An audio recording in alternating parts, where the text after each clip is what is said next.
नमस्कार मैत्रिणींनो, मी संगीता तुमचे स्वागत करते आजच्या एका नवीन व्हिडिओमध्ये। तर मी आज तुम्हाला शोल्डर का उतरते याचे कारण आणि त्याच्यावरती उपाय हे सांगणार आहे। तर तुम्ही व्हिडिओ कुठे स्किप न करता व्हिडिओ पूर्ण पहा, जेणेकरून मी जे सांगणार आहे तर तेही तुमच्या लक्षात येईल आणि तुम्हाला थोडीफार मदत होईल। तर सर्वात आधी आपण शोल्डर का उतरते तर त्याच्यावरती बोलणार आहोत। तर आपण आधी एक मापाचं ब्लाऊज घेणार आहोत, तर त्याच्यावरती मी तुम्हाला समजवते की शोल्डर का उतरते म्हणून। तर सर्वात आधी एक ब्लाऊज घ्यायचा आहे आणि ब्लाऊजचं मी सांगते तुम्हाला। तर शोल्डर का उतरते, तर शोल्डर उतरण्याचे अनेक कारण असू शकतात। आपण कितीही चांगली कटिंग केली तरीही शोल्डर उतरते, कारण की आता सध्या छोटा गळा हा कोणीच घालत नाही। सगळे कस्टमर हे ब्रॉड गळ्याचेच ब्लाऊज घालता, म्हणून आपलं हे शोल्डर मध्ये आपली परफेक्ट कटिंग असली तरी सुद्धा आपण काही काही गोष्टी या टाळत असतो, म्हणून आपले शोल्डर हे उतरत असते। तर त्या काय गोष्टी आहेत तर ते मी तुम्हाला सांगणार आहे। तर आपण सर्वात आधी ब्लाऊजची फिटिंग बघणार आहोत। तर फिटिंग कशी करायची आहे आणि अशी केल्यानंतर आपलं शोल्डर का उतरते तेच बघणार आहोत।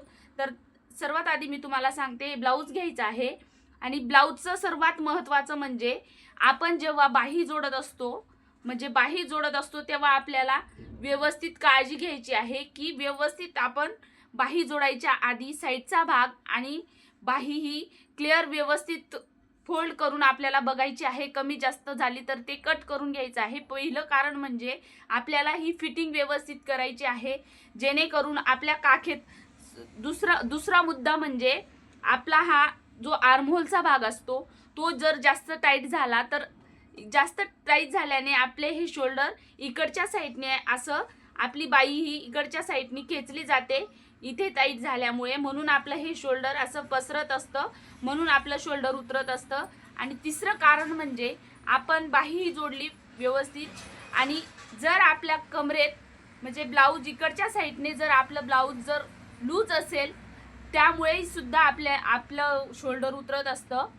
तर आपली ही फिटिंग परफेक्ट यायला पाहिजे, जेणेकरून आपलं ब्लाऊज उतरणार नाही। आणि चौथं कारण म्हणजे आपण गळा किती ठेवायचा आहे। तर आपला गळा जर डीप असेल, बघू शकता या प्रकारे जर डीप असेल गळा, तर हा गळा असेल 11 इंच। मी तुम्हाला मोजून दाखवते। जर 11च्या पुढे आपल्या ब्लाऊजचे गळे असतील तर आपल्याला हे शोल्डर किती ठेवायचं आहे आणि आपल्याला आर्महोल किती ठेवायचा आहे तेच मी सविस्तर या व्हिडिओमध्ये सांगणार आहे। तर बघू शकता हा गळा पूर्ण आपला 11 इंच येतोय, तर त्याच्यासाठी आपल्याला तर हे 38 साईजचं ब्लाऊज आहे, तर याची घडी आहे 9.5 इंच।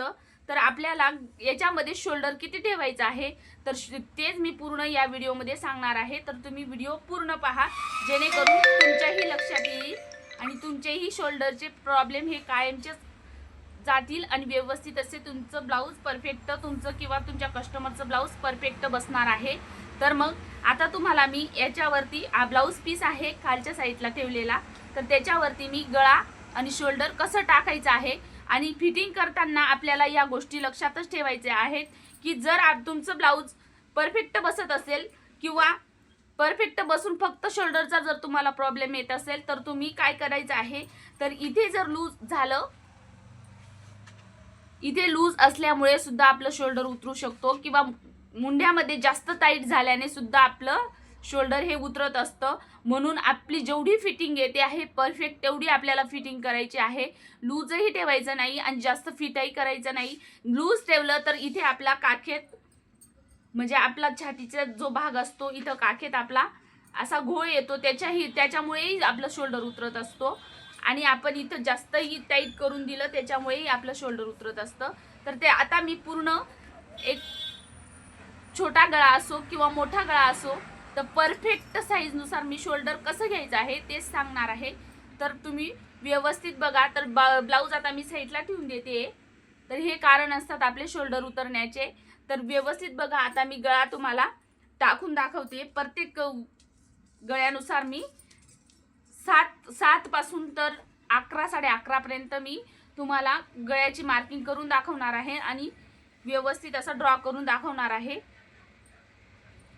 तर मी 38 साईजचं मी तुम्हाला आधी पूर्ण ब्लाऊज मी मार्किंग करून घेते आणि मग तुम्हाला मी सांगणार आहे। तर 38 साईजसाठी जर आपला गळा 11 असेल, 10च्या पुढे असेल, 9च्या पुढे असेल तर आपल्याला 5.5 इंच हे शोल्डर ठेवायचं आहे।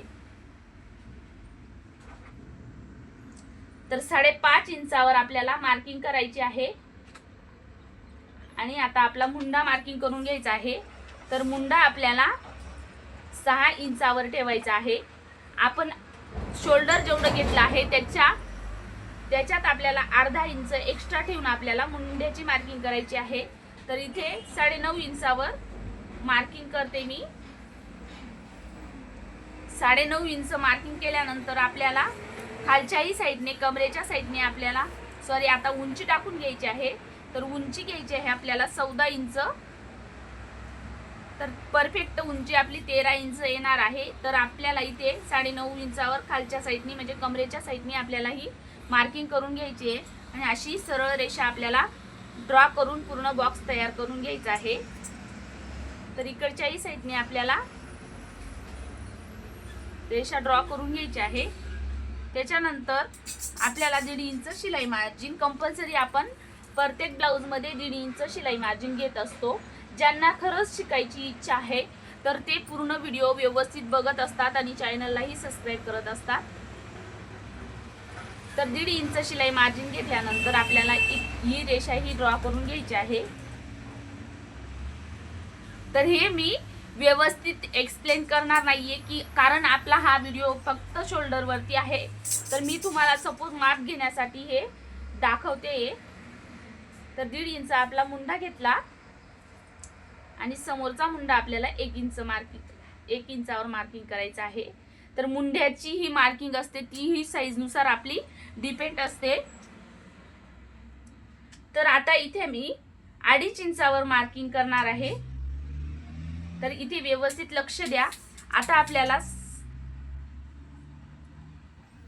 जर कमी असेल तर मी तुम्हाला सांगते, जर 6चा गळा असेल, आधी 6चा गळा, त्याच्यावरती आपल्याला शोल्डर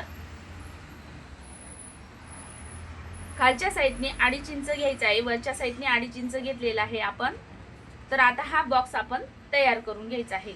तर तयार केल्यानंतर आपल्याला इथे आकार देऊन घ्यायचा आहे। आकार दिल्यानंतर आपल्याला बघायचं आहे की आता आपला गळा 6 इंच आहे, त्याच्यासाठी आपल्याला हे शोल्डर आपलं बरोबर नाहीये, म्हणून आपल्याला इकडच्या साईडने आपल्याला शोल्डर हे वाढून घ्यायचं आहे। तर आपलं शोल्डर हे आपण 6 इंच ठेवणार आहोत, कारण की हा गळा छोटा असल्यामुळे आपल्याला इकडच्या साईडने आपल्याला शोल्डर हे वाढून घ्यायचं आहे।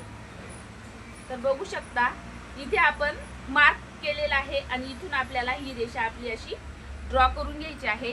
तर समजून घ्या व्यवस्थित की जर आपला गळा जास्तच कमी असेल म्हणजे 6 इंच 7 इंच तर आपल्याला इकडे शोल्डर आपल्याला वाढून घ्यायचा आहे। आता जर आपला गळा इकडे जसं जसं खाली वाढत जाईल तसं तसं आपल्याला शोल्डर कमी करायचा आहे।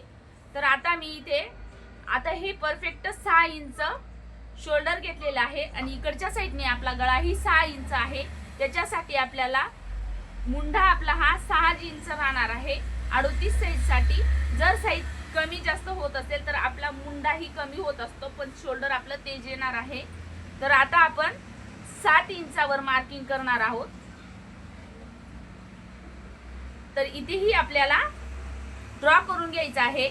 आणि जर तुमची साईज 38च्या खाली असेल म्हणजे जसं की 28 साईज असेल किंवा 32 साईज असेल, 30 साईज असेल, 34 असेल तर तुम्ही गळ्याची ही मार्किंग कमी करू शकता, कारण की गळ्याची मार्किंग आपल्याला आपल्या शोल्डर नुसार काढावी लागते किंवा टाकावी लागते।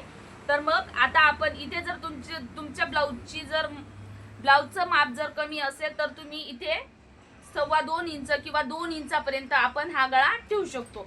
आणि कारण की आपण जसा गळा जर वाढवत गेलो खाली म्हणजे डीप गळा जर होत गेला आपला तर आपला इकडच्या साईडची म्हणजे गळ्याची रुंदी ही कमी होत जाते। लक्षात ठेवायचं आहे, जर तुमचा गळा डीप असेल तर तुमची गळ्याची रुंदी 2 इंच किंवा 2.25 इंच तुम्ही लावायची आहे।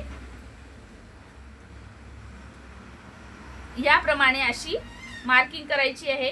आता आपला गळा मी 7 इंचावर मार्क केला आहे, तर आपल्याला याच्यासाठी आपल्याला 5.5 इंचच आपल्याला शोल्डर ठेवायचं आहे। जसं की मी सर्वात आधी 5.5 इंचावर ड्रॉ केलेलं होतं, तर तसंच ठेवायचं आहे। त्याच्यानंतर आपला जर गळा जास्तीच डीप होत गेला, म्हणजे जास्तीत जास्त 8 इंचासाठी, आता 6 इंचाचं सांगितलं आधी, मग 7 इंचाचं सांगितलं आणि आता 8 इंचाचं मार्किंग करणार आहे। तर 8 इंचासाठी आपल्याला गळा हा 2.25च घ्यायचा आहे। बघू शकता 2.25 इंचावर 8 इंच असू दे किंवा 9 इंच 10 इंच, तर 10.5 इंचापर्यंत आपला गळा जर असेल तर रुंदी आपली खालच्या साईडने तुम्ही रुंदी वाढू शकता। तर ती रुंदी आपल्याला 3.25 पर्यंत आपण खालच्या साईडने आपण अशी रुंदी वाढवू शकतो। त्याच्यापेक्षा आपल्याला जास्त रुंदी वाढवायची नाहीये, कारण की आपला गळा हा डीप असतो, त्याच्यामुळे आपल्याला शोल्डर हे उतरण्याची शक्यता असते। म्हणून आपण हा गळा डीप असला तर वरच्या साईडने 2.25 इंच लावायचा आहे।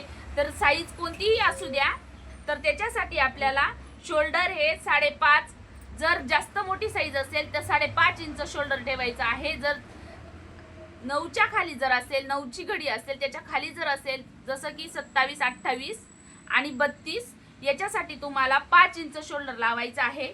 तर इथं बघू शकता, इथं जर मोठं माप टाकलेलं आहे मी, त्यानुसार तुम्हाला मी इथे सांगितलेलं आहे। तर बघू शकता खूप छान असा, जर तुम्ही या गोष्टी बारीक बारीक लक्षात ठेवल्या तर तुम्हाला शोल्डर उतरण्याचे प्रॉब्लेम कुठेही येणार नाही। आणि इथे म्हणजे 2 सूत आपल्याला खालच्या साईडने कट करायचं आहे, म्हणजे हे 2 सूत इकडच्या साईड, वरच्या साईडचं 2 सूत आणि खालच्या साईडचं 2 सूत आपल्याला कमी करायचं आहे इकडच्या साईडने, म्हणजे आपली फिटिंग आणि आपला जो काखेत चुन्या वगैरे येतात तर त्या येणार नाही। त्याच्यासाठी आपल्याला खालच्या साईडने असं क्रॉस मध्ये असं खालच्या साईडने 2 सूत असं खाली जाऊन आपल्याला कट करायचं आहे। तर या गोष्टी बारीक बारीक गोष्टी जर तुमच्या लक्षात बसल्या तर तुमचा शोल्डरचा प्रॉब्लेम कुठेही राहणार नाही आणि तुमचेही शोल्डर व्यवस्थित बसणार आहे। आणि मुंडा परफेक्ट असा कट करायचा आहे। तर इथून आपल्याला जसं शोल्डर घेतलेलं आहे तसंच आपल्याला इथूनही माप घ्यायचं आहे, जेणेकरून ही जी समोरची रेषा आहे तर ती आपली छातीची रेषा आहे, तर ती आपली व्यवस्थित माप घेतल्याने इकडच्या साईडने एक्स्ट्रा कमी जास्त होत नाही। म्हणून आपण हेही माप काढायचं आहे आणि शोल्डरचं आणि गळ्याचं व्यवस्थित मार्किंग करायचे आहे। त्याच्याने काय होतं की आपलं शोल्डर उतरणार नाही, काखेत चुन्या येणार नाही आणि सर्वात महत्त्वाचं म्हणजे फिटिंगच्या वेळेस तुम्ही व्यवस्थित असं लक्षात ठेवायचं आहे की मुंड्यात जास्त फिटिंग करायची नाहीये किंवा लूज ठेवायचा नाहीये। आणि कमरेत जरी ब्लाऊज लूज झालं तरी तुमचं ब्लाऊजची फिनिशिंग बिघडत असते आणि शोल्डर हे उतरत असतं। म्हणून या बारीक बारीक गोष्टी लक्षात ठेवा। आणि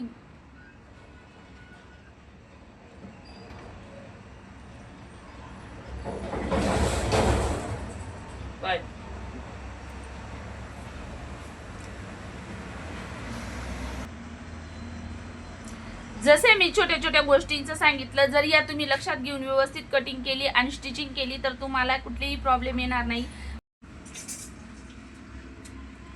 तर कशी वाटली माहिती? जर माहिती आवडली असेल तर माझ्या व्हिडिओला लाईक करा, माझ्या चॅनलवर नवीन असाल तर माझ्या चॅनलला सबस्क्राईब करा आणि पूर्ण व्हिडिओ बघितल्याबद्दल धन्यवाद।